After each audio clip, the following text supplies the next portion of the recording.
Research Management Development is a capacity building, training and research institution that is located in along MR 103 in Mahlanya, under Maukenstown. We started operating in 2013, on the 13th of September 2013. I remember very well, we registered the company on the 18th of June in 2013 and started operating on the 13th of September in 2013. When we started, we only wanted to look at capacity building and development, that is your short courses, which were tailor-made specifically for international students. We were looking at training people that were coming from outside the Eswatini, namely Tanzania, Uganda, South Sudan, and so on. But looking at the gaps and what we're seeing in the society in 2014, we carried out a research on security. After the first and second haste that we had in the country, one at Riverstone, and the other one that was at the plaza. And we saw a gap in training in security management. So security management was our very first program.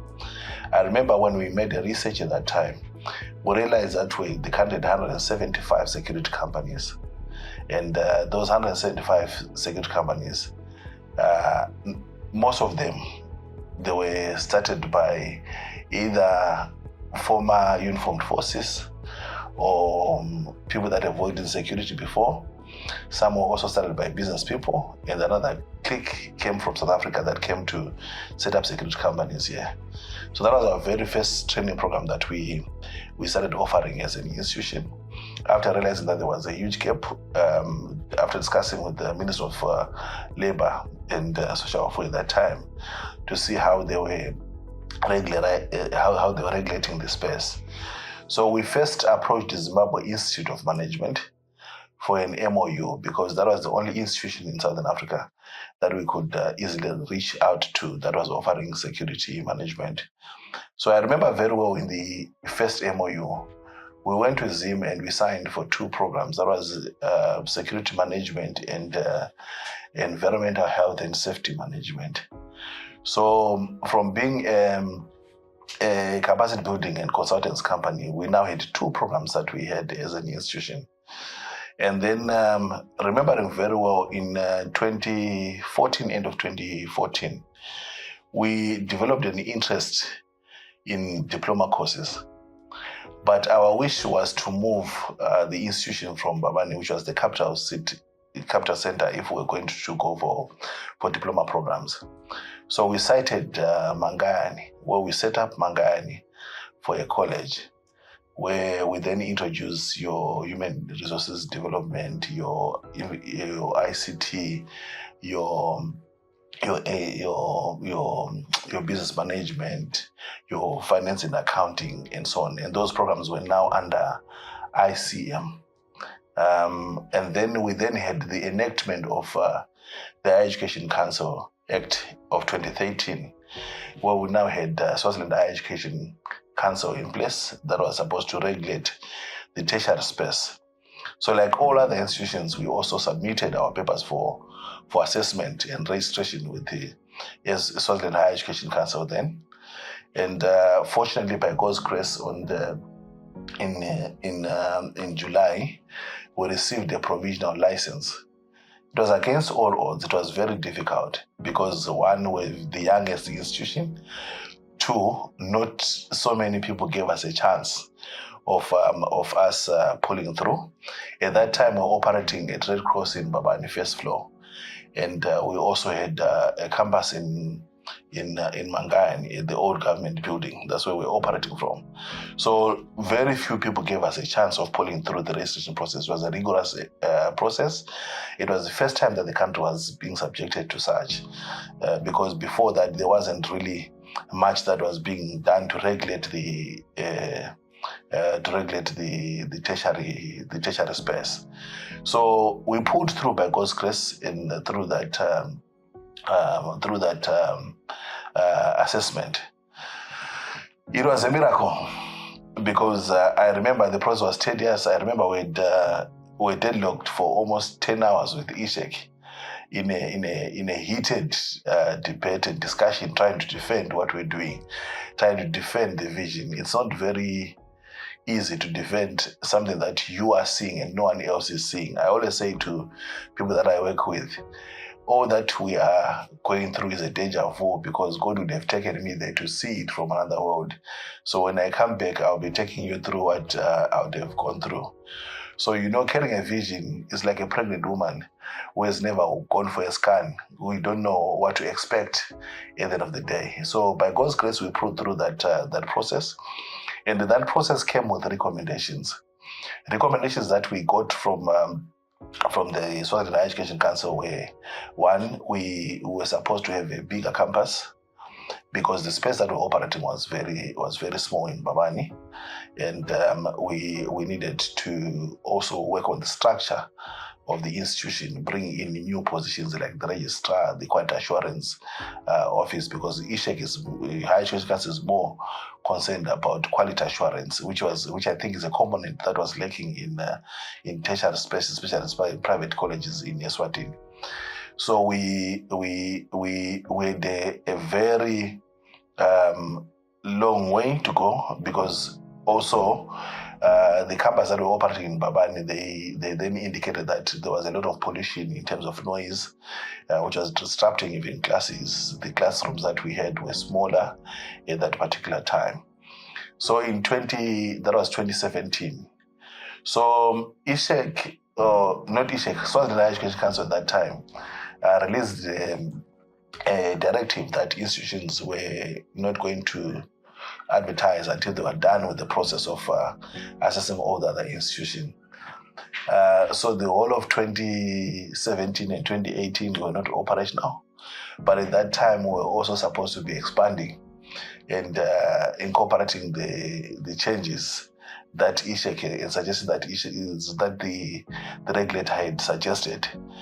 So we had to dig deeper into our savings to make sure that we survive the process. I remember very well that they opened advertising on the 23rd of December in 2018.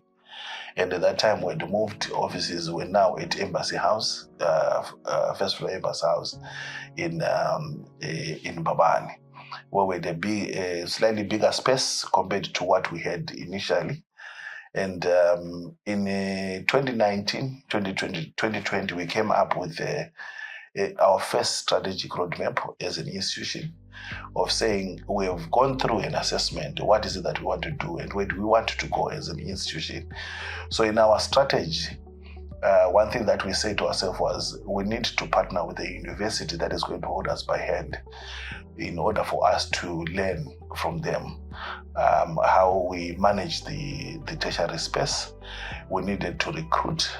We needed to build a campus in order for us to have a more conducive learning environment, that when one walks in, they will see that we are serious. Because the concern from the regulator at that time was institutions were fly-by-night. There was a risk of institutions being fly-by-night.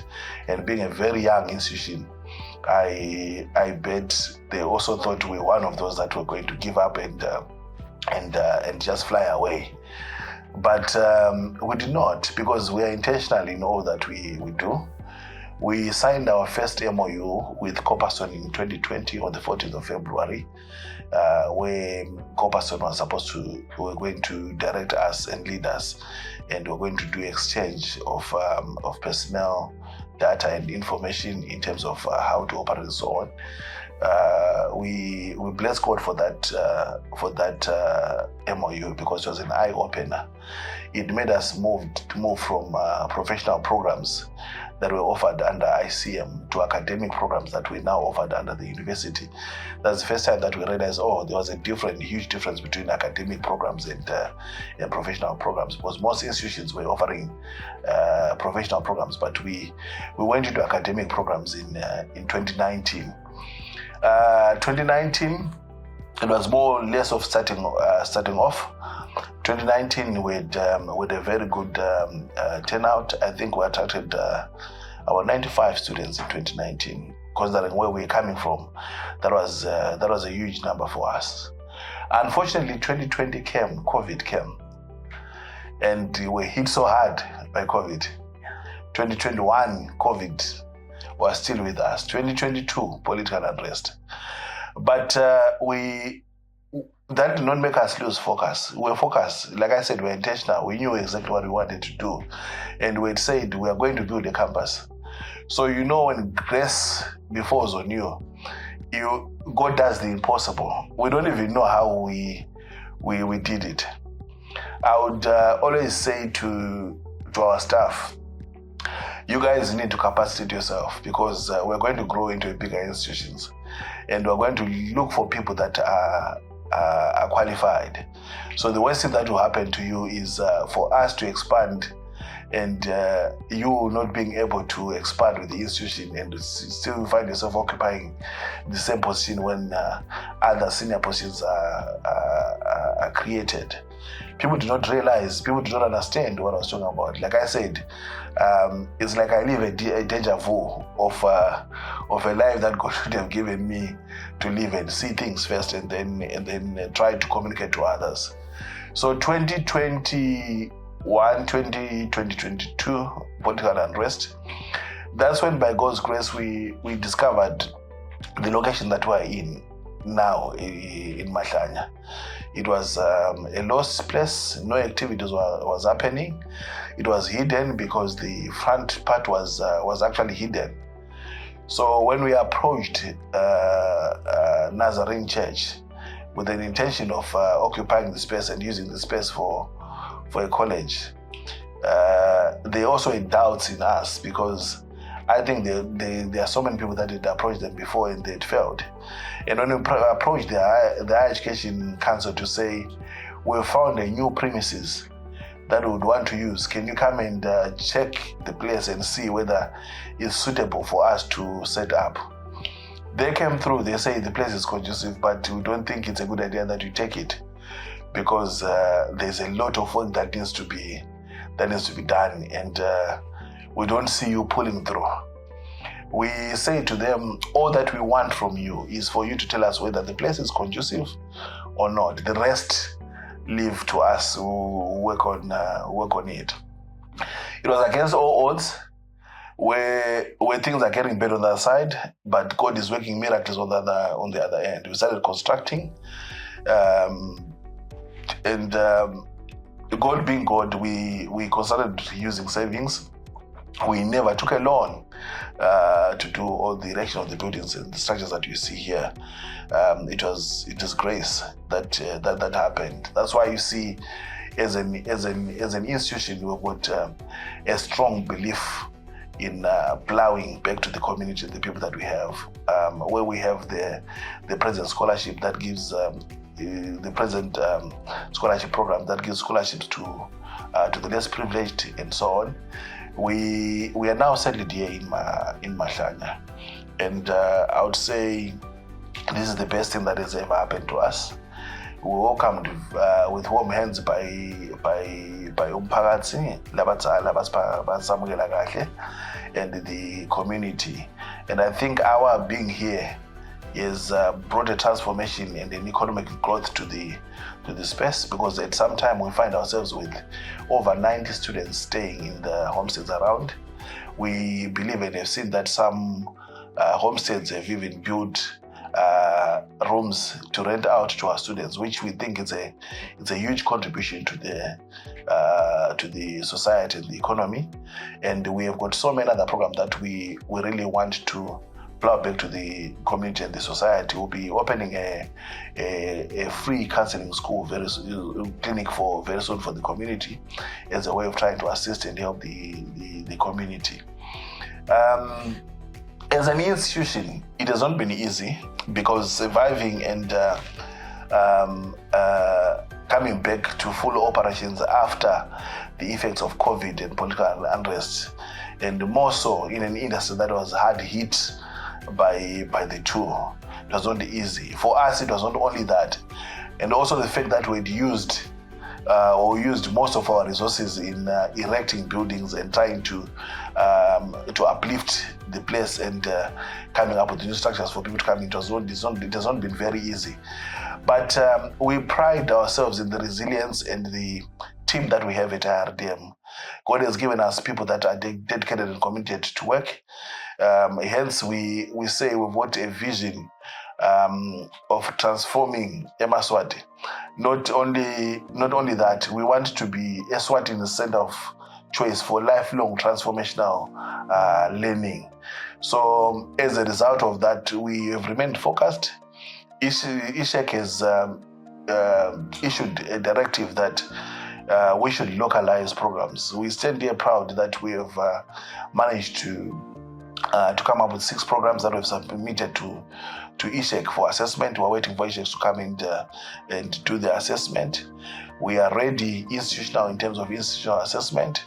We've made a commitment to the people of Loma Balomzala and Malkens that we are not going to let them down, and we're going to be the only institution that they have that is accredited and operating under the legal instruments of Eswatini.